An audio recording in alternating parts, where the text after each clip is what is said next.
Prime minister के बारे में कुछ पूछो तो आपका मुंह पे लेग, सुप्रीम कोर्ट में पूछो तो मुंह पे लेग, आप किसी बड़े कुर्सी पे बैठे हुए किसी व्यक्ति पे पूछो तो आपका मुंह पे लेग लगता है। अब मानिए कि एक प्रमुख व्यक्ति सूचना मांगने पर ये हालत है, तो जो व्यक्ति वो मुंसिफ कोर्ट में जाता है जस्टिस लोगों, उसका क्या हाल होगा। वो मुंसिफ कोर्ट में हाल इतना खराब है, पुलिस थाने में हाल इतना खराब है, और जो पूरी व्यवस्था है, आप बुरा ना माने तो वकालत में भी हालत खराब है। तो इस व्यवस्था से हम न्याय मांगते हैं। तो सूचना के अधिकार की जो हम लोग कहानी सुने कर, जहाँ न्याय एक कानून के तहत आपको न्याय बना किया जाता है, उसके लिए न्याय लेने के लिए हम लोग उसी रास्ते जाते हैं जिस रास्ते से हमें न्याय का आशा है, न्याय का एक मर्यादा है, न्याय देने के लिए एक व्यवस्था है, और न्याय से उस रास्ते से हम सूचना मांगने के लिए मना किया जाता है तो लोग जाते हैं।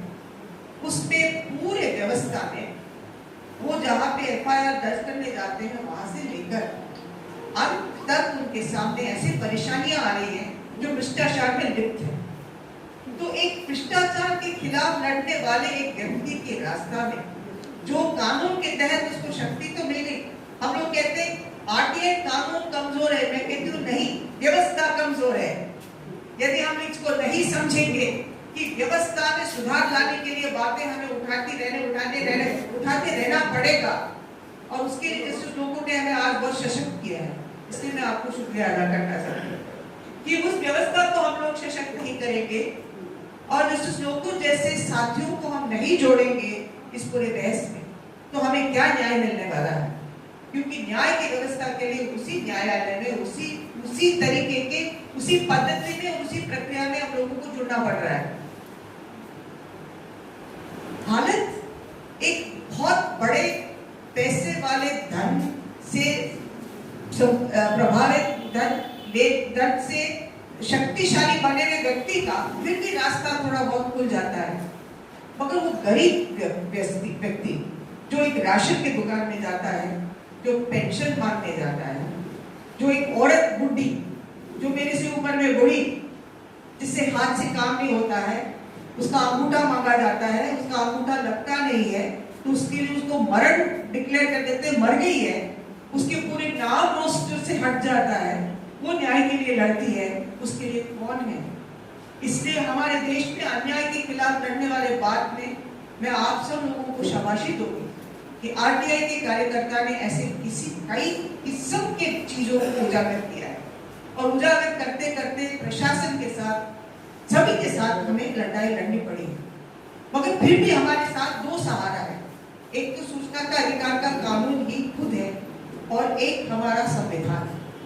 आजकल चर्चा चल रही है कि संविधान को बदलना है, संविधान की जगह एक दूसरा किस्म का संविधान को लाना पड़ेगा, क्योंकि ये विदेशी कानून है, हमें देसी कानून लाना पड़ेगा। चर्चा चल गई है। मित्रों, मैं आपको कहना चाहती हूँ कि यदि ये कानून का जो ढांचा हमारा है, ये सारा कुछ कॉन्स्टिट्यूशनल इंडिया में है, संविधान में है, संविधान हट में गया तो हमारा सूचना का अधिकार भी गया, हमारी बराबरी भी गई। सबसे महत्वपूर्ण बात है कि हमें जो बराबरी, तो पहले इक्वालिटी, फ्रेटर्निटी और लिबर्टी, तीन चीज हमें ये कानून कहता है, हमें देगा, और कोई भी कानून इसके उल्लंघन नहीं कर सकता है। तो हम क्या इन तीनों चीज के लिए लड़ रहे हैं सूचना के अधिकार के कानून लागू करते हुए? हम सबसे पहले उस इक्वालिटी के तहत, उस समता के तहत और समानता के तहत मांग रहे हैं कि जो सरकार के भीतर है और सरकार के बाहर है, उनमें समानता होना चाहिए। यदि हम जवाबदेह हैं और कुछ गलत करते हैं तो पुलिस हमें गिरफ्तार करती है और हमें अंदर डालती है। सरकारी तंत्र में जो लोग हैं, जो सूचना को दबाते हैं, चोरी करते हैं, या उसके दुरुपयोग करके जो निर्दोष है उसको अंदर जेल में डाल देते हैं और दोषी को बाहर रखते हैं, उनके ऊपर नहीं होना चाहिए क्या न्याय?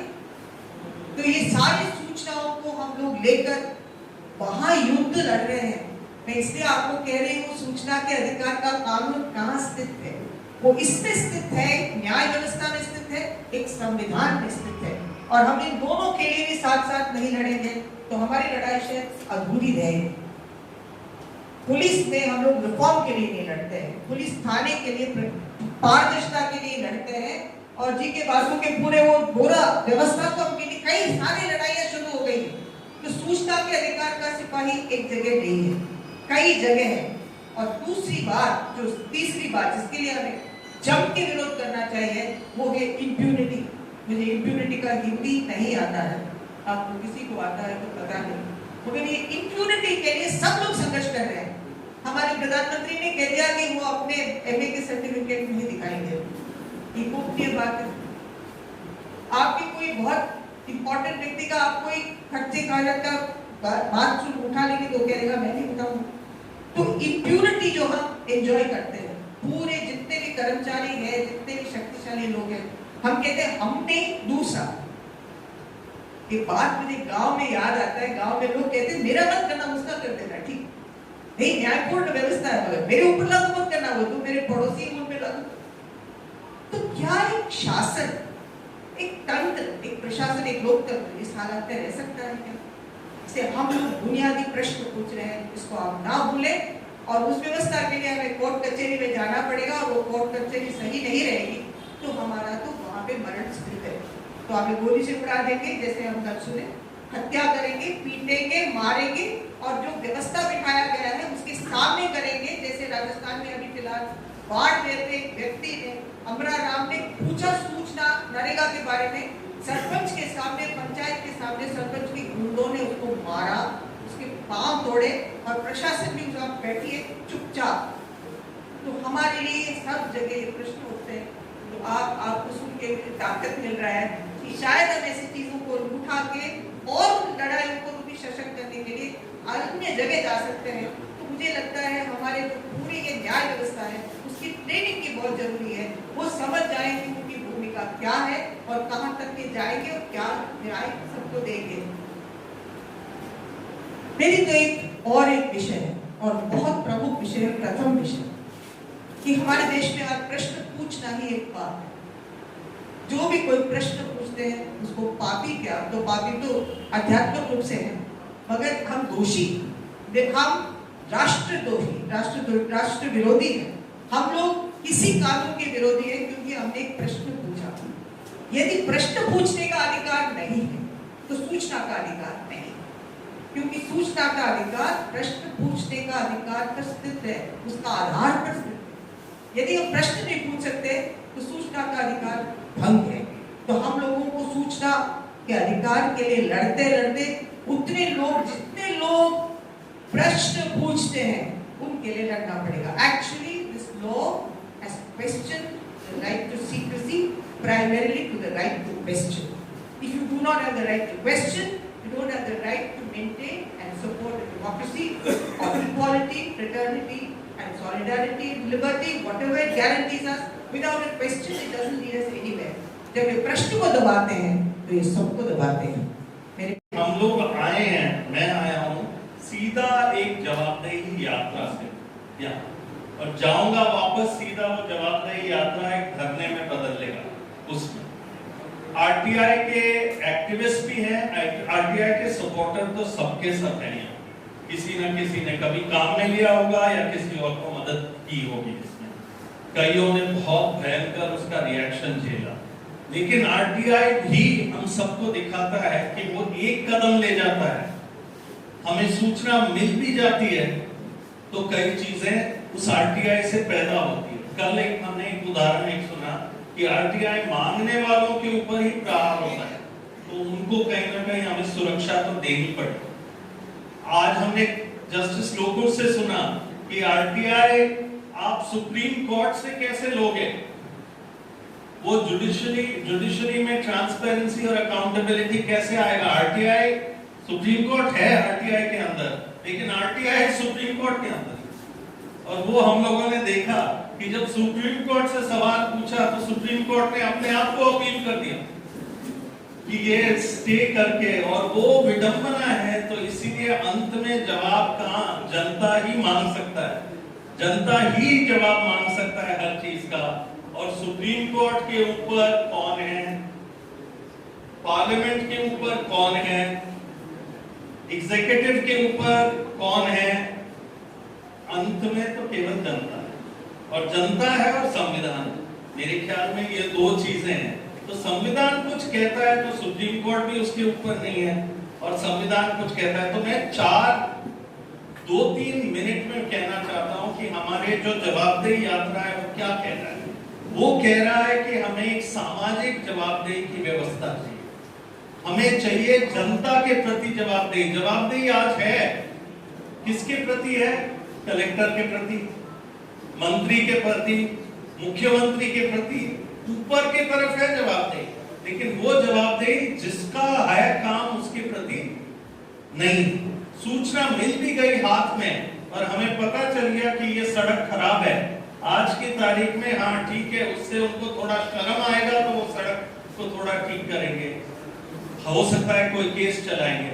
लेकिन शर्म आजकल उनकी चमड़ी इतनी मोटी हो गई कि वो उसके ऊपर कार्रवाई भी नहीं करने के लिए तैयार है, और हम सूचना मांग मांग के आयोग के पास भी कार्रवाई मांगते हैं।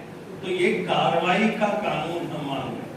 जैसे हमने सूचना के अधिकार का कानून मांगा, उसका अगला कदम हम कह रहे हैं कि कार्रवाई हो, और कार्रवाई एक व्यवस्था में हो जहां हमारी भागीदारी हो साथ में। तो मैं जो इस कानून में कुछ जनता के लोगों ने हमें 6 चीजें बताई, मैं बस आपके सामने वो रख दूंगा। हमने कहा कि एक जनता के प्रति जवाबदेही में क्या होना चाहिए, और आम जो दलित आंदोलन से जुड़े हुए लोग थे भीलवाड़ा डिस्ट्रिक्ट में, उन लोगों ने हमें बताया। और आप लोग, मैं चाहूंगा यदि आपको ये चीजें ठीक लगे तो आप थोड़ा सा हमें बता दें कि इनका आपका समर्थन है कि नहीं इसके अंत में।